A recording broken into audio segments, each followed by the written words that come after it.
Welcome back to morning live show. Telangana కొత్త జిల్లాలకు రేపు సుముహూర్తం కూడా ఖరారైంది. అయితే తెలంగాణలో 31 జిల్లాలు ఇప్పటి వరకు ఉంటాయని చెప్పి ఖచ్చితంగా తెలుస్తోంది. అయితే కేబినెట్ భేటీ అనంతరం పూర్తిగా వివరాలు బయటకు వస్తాయని చెప్పి చెబుతున్నారు. అయితే ఈ నేపథ్యంలో అసలు శాస్త్రీయత లోపించింది, శాస్త్రీయత లేకుండా కొత్త జిల్లాలు ఏర్పాటు ప్రక్రియ మొత్తం సాగుతోందని చెప్పి ప్రతిపక్షాలు గట్టిగా విభేదిస్తున్నాయి. అసలు ఎందుకు ఈ పరిస్థితి ఏర్పడింది, నిజంగా శాస్త్రీయత ఉందా లేదా, ఈ విషయాల మీద చర్చా కార్యక్రమం ఇవాళ చేపడుతున్నాం. ఈ చర్చలో మనతో పాటు పాల్గొంటున్నారు గట్టు రామచంద్రరావు గారు, టీఆర్ఎస్ నేత, అలానే ఉమేష్ రావు గారు, కాంగ్రెస్ అధికార ప్రతినిధి, తర్వాత దిలీప్ కుమార్ గారు, మాజీ ఎమ్మెల్సీ, బీజేపీ నేత, వీరు మనతో చర్చలో పాల్గొంటున్నారు. అలానే మనతో అరవింద్ కుమార్ గౌడ్ గారు, టీడీపీ సీనియర్ నేత, వారు కూడా జాయిన్ అవుతారు. రామచంద్రరావు గారు, 31 జిల్లాలు రాష్ట్రాన్ని చక్కగా పరిపాలించడానికి, అంటే పరిపాలనా సౌలభ్యం కోసం ఈ కొత్త జిల్లాలు ఏర్పాటు చేయడం జరుగుతోంది. ఇది పూర్తి శాస్త్రీయబద్ధంగా జరుగుతోందని చెప్పి అంటున్నారు. కానీ ప్రతిపక్షాలన్నీ ఎందుకు ఇంత గట్టిగా విమర్శిస్తున్నాయి? అంటే దీంట్లో ఒకటి, చిన్న రాష్ట్రాలు ఎట్లయితే అభివృద్ధి అని అందరం భావించాము, చిన్న జిల్లాలు కూడా అభివృద్ధికరంగా ఉంటాయని భావించడంలో తప్పులేదు. రెండోది ఏంటంటే, ఒక కలెక్టర్ స్థాయిలో తను స్వయంగా పోయి విజిట్ చేయడానికి అవకాశం ఉన్నంతగా ఉండాలి. పరిశీలన కూడా చాలా ప్రాబ్లం అవుతూ ఉంటుంది, పెద్ద జిల్లాలనే ఫీలింగ్ కూడా ఉంటుంది. రెండోది కూడా ఇక శాస్త్రీయత అనే విషయానికి వచ్చేసినప్పుడు కేవలము 2+2=4 లాగా శాస్త్రీయత కనపడదు. ఉదాహరణకు ఆదిలాబాద్ నుంచి మొదలు పెడితే విశాఖపట్నం దాకా గిరిజన ప్రాంతం అంతా ప్రత్యేక జిల్లాల కోసం డిమాండ్ చేస్తూ ఉన్నాయి. కాబట్టి గిరిజన ప్రాంతం ఎంత చిన్న జిల్లా చేసినా అక్కడ నీకు వస్తుంది, విస్తీర్ణం పెద్దగా ఉంటుంది. ఉదాహరణకు భద్రాచలం అసెంబ్లీ కాన్స్టిట్యున్సీ 350 కిలోమీటర్ల దూరం ఉండేది, ఈ చివరి నుంచి ఆ చివరికి ఒక అసెంబ్లీయే. ఒక గ్రామ పంచాయతీ సుమారు ఈ గుట్ట దిగి ఆ గుట్ట దిగి 70-80 కిలోమీటర్ల దూరం ఉండేది. జనాభా చూస్తే నీకు 1000 జనాభా కూడా ఉండదు. కాబట్టి నువ్వు ఇన్ని కిలోమీటర్లే ఉండాలంటే అక్కడ వర్తించదు, ఇంత జనాభా ఉండాలంటే ఇక్కడ వర్తించదు. కాబట్టి శాస్త్రీయతకు అక్కడున్న పరిస్థితులు దాన్ని బట్టి కూడా చూడాల్సి ఉంటుంది. అయితే కొన్ని చోట్ల మనం అనుకున్న పద్ధతిలో రానప్పుడు ఖచ్చితంగా ఒక పని జరిగినప్పుడు విమర్శలు వస్తాయి. 83లో 84లో మండల వ్యవస్థ కూడా వచ్చినప్పుడు కూడా మా గ్రామం కలపలేదంటే, మా గ్రామం తీసేదంటే పెద్ద ఎత్తున అప్పుడు కూడా ఘర్షణలు జరిగినాయి. కాకపోతే మీడియా ఇంత లేదు కాబట్టి అప్పుడు పెద్ద కనపడలేదు. కానీ నేను అనేది ఏంటంటే, ఒక పని జరిగినప్పుడు ప్రతి విమర్శలు ఉంటూ ఉంటాయి. తను అనుకున్న జిల్లాలో లేదా తను అనుకున్న పద్ధతిలో రాలేకపోయినప్పుడు, తన అసెంబ్లీ కాన్స్టిట్యున్సీలో ఒక మండలం పోయి పక్కన కలిసినప్పుడు, తనకు పట్టున్న ప్రాంతం కొంత పక్కకు పోయినప్పుడు, అది ఏ పార్టీలకు అతీతంగా ఒక నాయకుడికి వ్యక్తిగతంగా అది వస్తూ ఉంటుంది. కాబట్టి ఒక పని జరిగినప్పుడు ఈ విమర్శలు వస్తూ ఉంటాయి. కానీ నేను అనేది ఏంటంటే, అతను పద్ధతిగా చిన్న జిల్లాలు కావాలనే కోరికలో జనాభానో లేదా ఆ ప్రాంతం అభివృద్ధినా, లేకపోతే ఇండస్ట్రియల్ పరిస్థితినా, లేకపోతే దాని ఆర్థిక పరిస్థితినా, లేదా వైశాల్యాన్నా, ఇవన్నీ చూసుంటారని నేను అనుకుంటా ఉన్నాను. ఇక అఖిలపక్షాన్ని ఒకసారి 2 సార్లు పిలిచినప్పటికి కూడా ప్రజాప్రతినిధులతో మాత్రం చర్చిస్తూ ఉన్నారు. వాళ్ళకు టైం కూడా ఇచ్చారు, ఒక 1 మంత్ పోయి విషయాలు చెప్పండి అని. ఒక దశలో ఆందోళన పెరిగితే అనుకున్న దానికి మరో 4 జిల్లాలు పెంచడానికి కూడా సిద్ధపడ్డారు. ఫ్లెక్సిబుల్గానే ఉన్నారు తప్ప కరుడుగట్టి ఎక్కడ లేరు. కాబట్టి వాళ్ళకు కూడా అవకాశం ఇచ్చారు.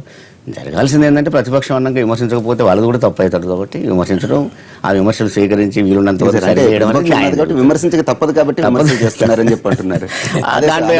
దాంట్లో ఏమైనా అవకాశం ఉంటే సరి చేయడాలు కూడా ఉంటాయి. ఇప్పుడు ఉదాహరణ 4 మండలాలు తీసారు, వాళ్ళకు కూడా అంతకంటే ఎక్కువ చెప్పడానికి వాళ్ళకు కూడా ఉండదు కదా. అయితే జిల్లాల అంశం ప్రభుత్వం ఎన్నికల ప్రణాళికలో పెట్టి వాళ్ళు జిల్లాలు చేస్తామని ఏర్పడినప్పుడు మేము కూడా స్మాలర్ అడ్మినిస్ట్రేటివ్ యూనిట్స్ ఉంటే మంచి అభివృద్ధి జరుగుతున్నటువంటి కాన్సెప్ట్లో మేము కూడా కాంగ్రెస్ పార్టీ స్వాగతించింది. అందులో అయితే ఒకటి ఏంటంటే, ఇక్కడ పొలిటికల్ డిమాండ్స్ బట్టి ఇక్కడ జిల్లాలు ఏర్పాటు చేయడం అనేటువంటి ఒక పరిస్థితి జరిగింది. ఎందుకంటే పరిపాలనా సౌలభ్యం అనే దాని వెనుక ఖచ్చితంగా రాజకీయ ప్రయోజనం కూడా ఉంది. జిల్లాల ఏర్పాట్లు శాస్త్రీయత లోపించింది అనే మాట పూర్తి జగదిదితం. అది అలా కొత్తగా ఏం చేయాల్సిన అవసరం లేదు. ఎందుకంటే ఇప్పుడు కేశవరావు గారు కమిటీ చేశారు, ఫైనల్గా 4 జిల్లాలు ఇచ్చే ముందు ఆ కేశవరావు గారి కమిటీ దానికి శాంక్టిటీ ఏందో, అసలు వాళ్ళు ఏం అధ్యయనం చేసిరో నాకైతే అర్థం కాదు. 2-3 రోజుల మొత్తం ఫిర్యాదులు స్వీకరించి 2-3 రోజుల ముఖ్యమంత్రి గారు 4 జిల్లాలు ఏర్పాటు చేయడానికి ఇచ్చారు. నేను అడుగుతున్నా, అందులో మా జిల్లా ఒకటి సిరిసిల్ల.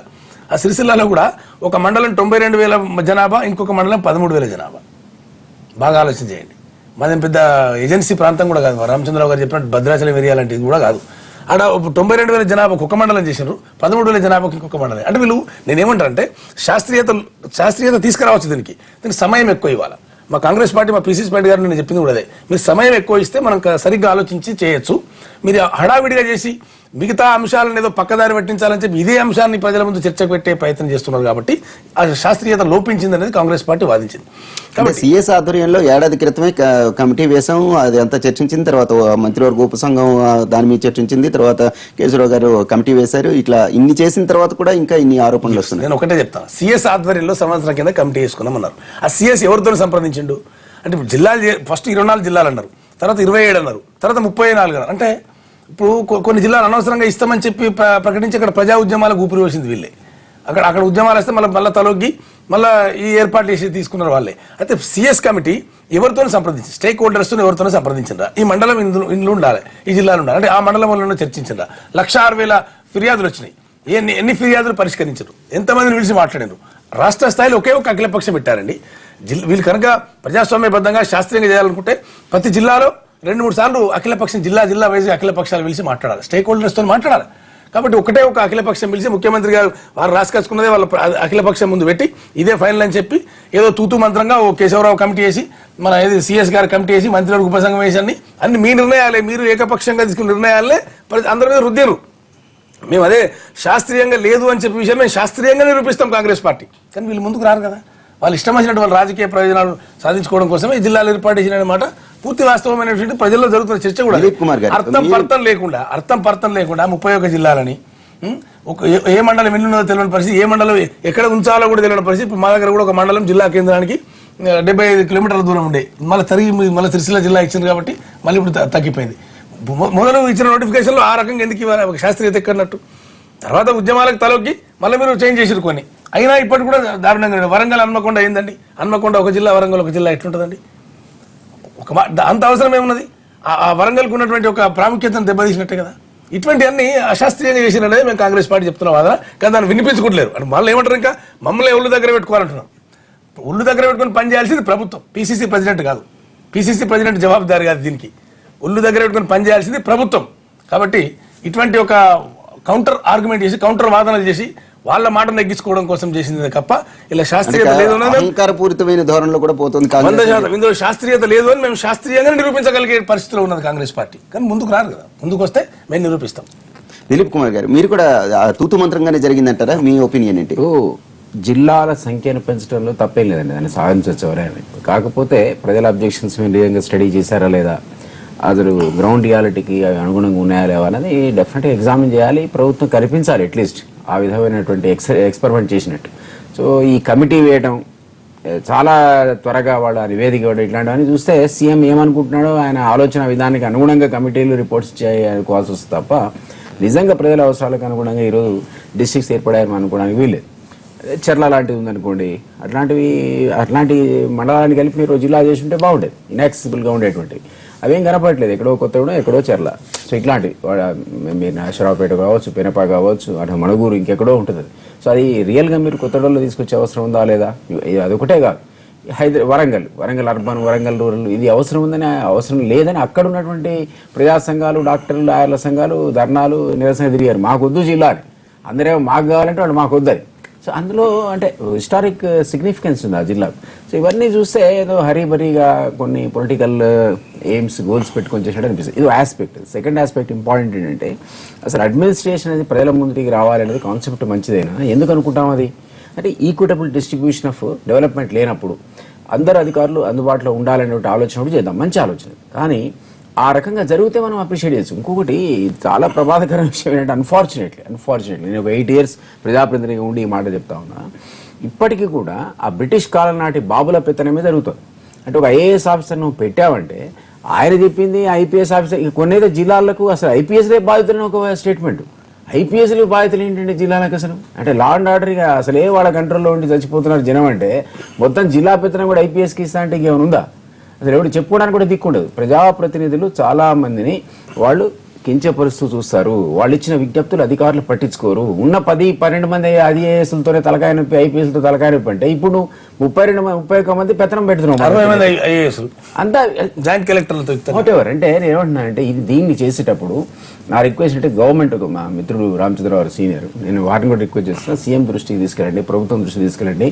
మీరు ఇది చేసిన తర్వాత జెడ్పీ చైర్మన్ కిందనే ఐఏఎస్లు పనిచేసేటట్టు చేయండి. ఐఏఎస్ ఆఫీసర్ జిల్లాకు బాధ్యుడైన వాడు directly should work under the control of ZP chairman and DRDA వ్యవస్థ రద్దు చేయండి. ఐపీఎస్ కూడా ఆయనకి ఆన్సరబుల్ చేయండి. ప్రజాప్రతినిధులకు మీరు ఏదైతే 72-73 రాజ్యాంగ సవరణ ప్రకారం స్థానిక సంస్థలు బలోపేతం చేయడానికి ఆ రోజు పార్లమెంటు చట్టం చేసిందో ఈ రోజు వరకు కూడా చాలా ప్రభుత్వాలు చేయట్లేదు. ఎందుకంటే అధికారులు పోగొట్టుకోవడానికి ఎవరు సిద్ధంగా ఉండరు.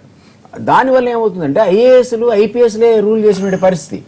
ఇక్కడి నుంచి అసలు ఎలక్టెడ్ రిప్రజెంటేటివ్ కంటే మించిన వాడేవాడు అది ఏ పార్టీ వాడు కానీ అతనికి మీరు అధికారులు బదలాయించే పరిస్థితి ఉందా? స్థానిక సర్పంచులు కానీ లేదా ఎమ్మెల్యేలు కానీ ఎమ్మెల్సీ కానీ వాట్ ఎవర్ మీరు అనుకున్న ఎంపీలకు కానీ వాళ్ళకే మీరు సర్వాధికారులు ఇచ్చే పరిస్థితి కనుక మీరు, ఎందుకంటే బంగారు తెలంగాణ కొత్త కాన్సెప్ట్, సీఎం కొత్త జిల్లాలు తీస్తున్నాడు, చాలా సంతోషం. ఆయన అడిగిన 4 కూడా ఇచ్చిపారండి, నాకెందుకు దసరా నన్ను ఎందుకు తిట్టాలన్నాడు, చాలా సంతోషం, మీరు స్వాగతిస్తున్నారు. కానీ ఇట్ డజంట్ మీన్ దట్ ఇంకా ఎక్కువ మంది బాబులను, అది బాబులు ఎందుకంటున్నా అంటే బ్రిటిష్ లెగసీ అది ఇంకా ఇండియాలో కంటిన్యూ అవుతుందండి. Not only in Telangana, everywhere in country also.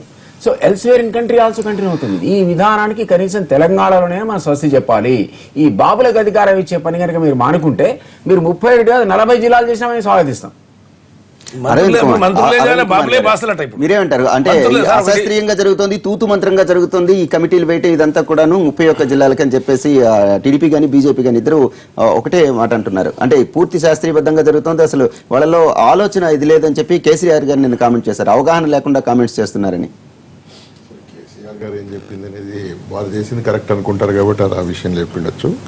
శాస్త్రీయంగా జరగలేదనేది స్పష్టంగా మనకు మీడియాకి కానీ లేకపోతే అన్ని రాజకీయ పార్టీలకు కానీ, వారు ఎప్పుడైతే అన్ని రాజకీయ పార్టీలను పిలిచి మనం మాట్లాడుకుందాం, ఇప్పుడేం ఫైనల్ చేయటం లేదు, మళ్ళా వచ్చినటువంటి వారి యొక్క జిల్లాల నుంచి వచ్చినటువంటి అబ్జెక్షన్స్ తీసుకుందాం, మళ్ళీ మాట్లాడుకుందాం, మన అందరం కలిసి చేద్దామని మాట చెప్పిన తర్వాత వారు మళ్ళా మీటింగ్ పెట్టినటువంటి సందర్భం లేదు. లాస్ట్ ఫైనల్గా వాళ్ళ రాజకీయ పార్టీని పిలిచి మాట్లాడి ఫైనల్ చేసినట్టు కనిపిస్తాం. అంటే ఒకసారి వద్దనుకున్న జిల్లాలు ఫస్ట్, తర్వాత జిల్లాలు ఇవ్వటం, ప్రెషర్తో ఇవ్వటం, ఇవన్నీ కూడా శాస్త్రీయంగా. మన దగ్గర అధికార యంత్రాంగం ఎంత ఉంది, మన దగ్గర జిల్లాల కెపాసిటీస్ ఎంత ఉన్నాయి, విస్తీర్ణం, ఇవన్నీ చూసుకుంటే శాస్త్రీయంగా మనం రోజు డిస్కషన్ చూస్తున్నానండి నేను కూడా. ఈ అసలు శాస్త్రీయత లేదు. అప్పుడు మన తెలంగాణ ఒక దేశమైనట్టు, ఒకరికి అప్పచెప్పినట్టు, దానికో రాజు వచ్చినట్టు ఉన్నదండి. తెలంగాణ ఒక దేశం అయిపోయింది, తెలంగాణకు ఒక రాజు వచ్చినట్టు కనిపిస్తున్నది. రాజు ఎట్లా చెప్తే అట్లా వినాల్సిన అవసరం మనకు కనిపిస్తున్నది. ఏ రాజకీయ పార్టీకి వాయిస్ లేదు, ఒళ్ళు దగ్గర పెట్టుకోవాలి, లేకుంటే లోపలేసేస్తా.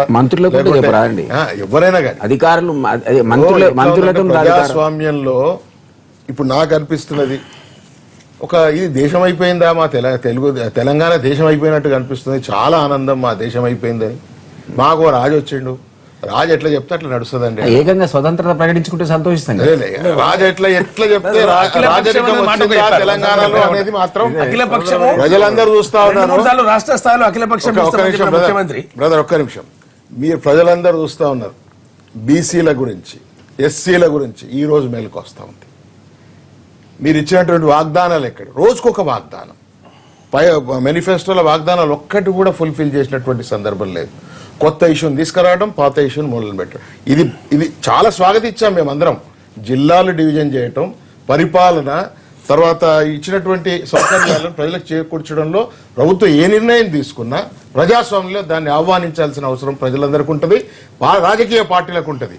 కానీ ఇది ఒక శాస్త్రీయంగా ఉండాలి. ఈ రోజు ఒక తెలుగు టీఆర్ఎస్ పార్టీ అధికారంలో ఉన్నదండి, రేపు ఇంకో రాజకీయ పార్టీ వస్తుంది.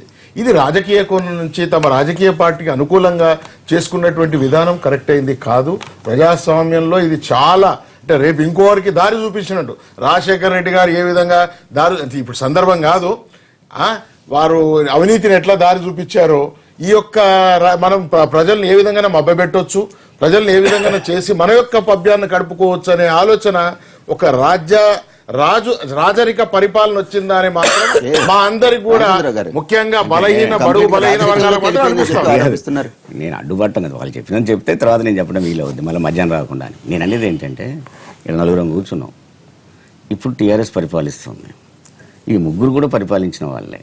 కాంగ్రెస్ పరిపాలించింది, బీజేపీ ఇప్పుడు పరిపాలిస్తూనే ఉంది, తెలుగుదేశం కూడా అక్కడ పరిపాలిస్తూనే ఉంది, గతంలో పరిపాలిస్తుంది. మనం వీళ్ళు మాట్లాడినప్పుడు మేము పలానా విషయంలో 4 సార్లు మేము అది అఖిలపక్షాన్ని పిలిచాం, మీరు ఎందుకు పిలవట్లేదు అంటే ఒక అర్థం ఉంటుంది. గతంలో వీళ్ళు పరిపాలించిన వాళ్ళు ఎన్నిసార్లు అఖిలపక్షాలు పిలిచారు అంటే వాళ్ళు అఖిలపక్షం మధ్యన నేను అడుగుదలుచుకుని ఇప్పుడు రామచంద్రరావు గారు చెప్పండి, ఇప్పుడు అఖిలపక్షం పిలుస్తామని చెప్పింది ముఖ్యమంత్రి కాదా?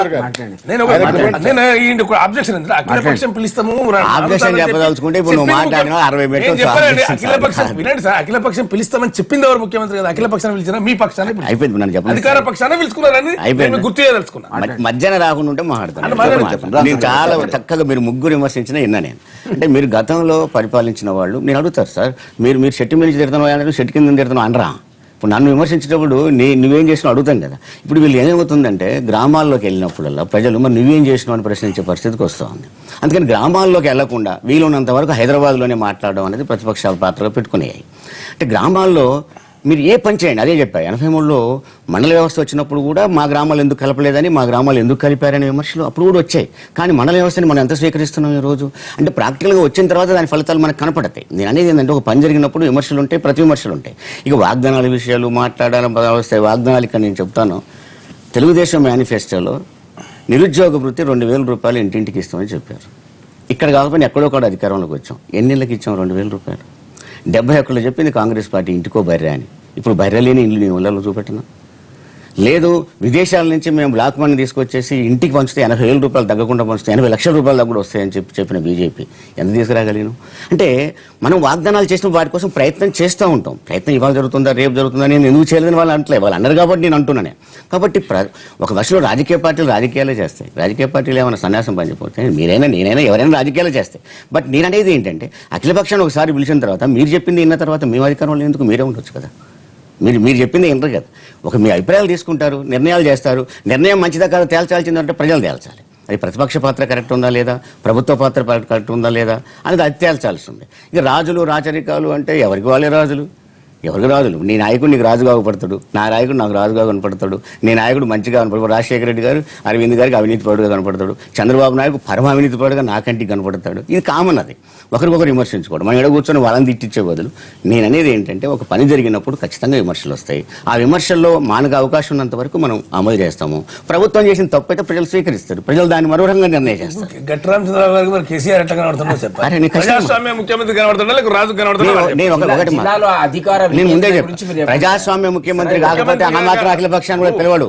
నేను అడుగుతాను, ఇదే కాంగ్రెస్ పార్టీ చెప్పింది ఎవరు? ఒక నిమిషం చెప్పడం అన్నా అఖిల పక్షాన్ని పిలుస్తామని చెప్తాము, చెప్పారు, పిలిచారు.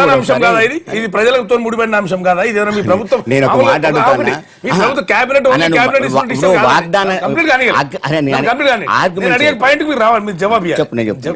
ఇప్పుడు ఒకటండి, మీరు అఖిలపక్షం పిలిచి చేయాల్సినటువంటి ప్రాముఖ్యత గల అంశమనే కదా మీరు అఖిలపక్షం పిలుస్తా అని చెప్పింది. అఖిలపక్షం పిలుస్తా అని చెప్పింది ప్రభుత్వమే కదా, ముఖ్యమంత్రి గారే కదా. మరి అటువంటి అఖిలపక్షం పిలవకుండా మీ సొంత పక్షాన్ని పిలుచుకొని ఫైనల్ చేయడం, మీ సొంత పక్షంలో కేశవరావుని కమిటీ చేసుకోవడం అన్ని మీరే చేసుకున్నారు. ప్రభుత్వంలో ఉన్న చీఫ్ సెక్రటరీ మీకు సంబంధమే. ఇది ఎక్కడ ప్రజాస్వామ్యబద్ధంగా జరిగింది, శాస్త్రీయంగా జరిగింది, అందరినీ కాన్ఫిడెన్స్ తీసుకొని చేసి చెప్పండి. పాండవులకు నేను చెప్పింది ప్రజలకు వాళ్ళు, మీతో వాదన కాదు నాకు. మీరు ఎవరిని కాన్ఫిడెన్స్ తీసుకున్నారు?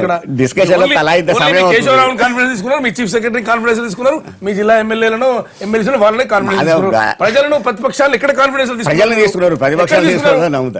ప్రజలు కూడా ప్రతిపక్షాలు ఇదే అహంకారం. ప్రజలు కూడా ఇది కూడా అధికార పక్షమైన ప్రతిపక్షమైన గమనించాలి. ప్రజాస్వామ్యంలో అధికార పక్షమైన ప్రతిపక్షమైన ప్రజల నుంచి వచ్చిందే. ప్రజలను కాన్ఫిడెన్స్ తీసుకున్నాం, ప్రతిపక్షాలను తీసుకోవాల్సిన అవసరం లేదు అంటే మూర్ఖత్వం. మరి శాసనసభలో ఎవరు ప్రతిపక్షం ఉండకుండా చేసేయండి. మరి డెమోక్రటిక్ పద్ధతి మీద మీకు నమ్మకం లేదు, మీకు అంత అహంకారం పెరిగినప్పుడు మేము చేయగలిగేది ఏముంటుంది? మీకు ప్రజలే సమాధానం ప్రజలే ఇస్తారు. ఒక నిమిషం నేను ఒక మాట చెప్పండి. నేను అనేది ఏంటంటే మీరేం చేయాలంటే కొద్దిగా విమర్శించడమే హక్కు కాదు, విమర్శను స్వీకరించడం కూడా ఒక రాజకీయ చిత్రత. నేను అనే పదం ఏంటంటే, నేను అనేది ఎక్కడంటే ప్రతిపక్షం తీసుకోవాలి. యాదాద్రి జిల్లా చేయమని మోతుపల్లి నరసింహుడు అంటాడు, యాదాద్రి చేయొద్దని జనగాం వాళ్ళు అంటారు. యాదాద్రి జిల్లా అనగానే మోతుపల్లి నరసింహుడు గారు సీట్ పంచి నువ్వు చెప్పేది రైట్ అయితే నేను చెప్పేది కాదు, ఒక అర్థం శాస్త్రీయత చేయకండి.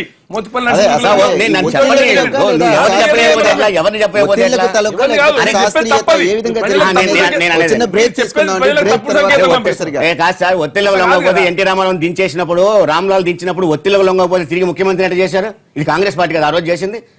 అంతకంటే ప్రజాస్వామ్యం కూని అయింది ఇక్కడ. కాంగ్రెస్ పార్టీ చేసింది. ఎన్టీ రామారావు దింపినప్పుడు ఒత్తిళ్లకు లొంగి మళ్ళీ ముఖ్యమంత్రి చేయకపోతే ఎందుకు చేశారు? ఎన్టీ రామారావు దింపిన అట్లా మాట్లాడతావు ఎట్లా? పరిపాలన చేస్తారా? నువ్వు ఎన్ని తప్పులు చేసినా పక్కన తిడతావా? తప్పులు ఎదుటి వాళ్ళని తప్పులు ఒక రాష్ట్ర ముఖ్యమంత్రిని దించి ఒత్తిళ్లకు లొంగి మళ్ళీ ముఖ్యమంత్రిని చేశారు. అది కాంగ్రెస్ పార్టీ కదా. నువ్వు కాంగ్రెస్ నీకు చెప్పనిస్తే కదా, లేదు. సమాధానం చెప్పనిస్తే కదా. ప్రజలకు తప్పుదారి పెట్టియద్దని నా బాధ. ప్రజలను తప్పుదారి పెట్టియకండి. మీ దారి కరెక్ట్ అయితే ఆ దారిలో ఎందుకు కూర్చోబెడతారు మిమ్మల్ని? నేను అనేది ఏంటంటే మీ దారి కరెక్ట్ కాదని ఆ దారిలో కూర్చోబెట్టారు. 2019 మా స్థానానికి మీరు నేను జవాబు అదే ఉమేష్ రావు గారు అడిగిన వాటన్నిటికీ మీరు సమాధానం చెప్తారు కానీ అంతకంటే ముందు రామచంద్ర గారు మీరు సమాధానం చెప్తారు కానీ ఒక షార్ట్ బ్రేక్ తీసుకుందాం. బ్రేక్ తర్వాత మీరు వాటన్నిటికీ కూడా సమాధానం చెప్తారు కానీ ఇప్పుడు షార్ట్ బ్రేక్ తీసుకుందాం.